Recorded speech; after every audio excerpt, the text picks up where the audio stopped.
Počkej.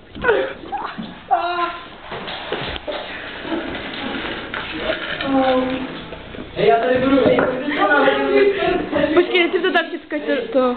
Hej, kolik byste mu dali, když tady budu pozovat na tyto na ty háčky? 20 korun. Jo, tak to je v pohodě. Hej, budeme tady dělat pozéry, aby to kupovali. Co je nastavené, když tady může být?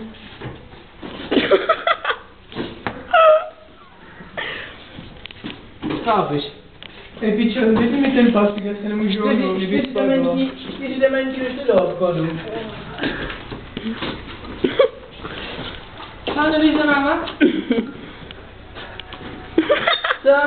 Ježiši, jaká marihuana. Pepo, pak to budeš ale třídit, je ti to jasné, jo? To je debil, ježiš, to je debil. Pepo, tady to nekrade. Ale však my nekradem, chápeš?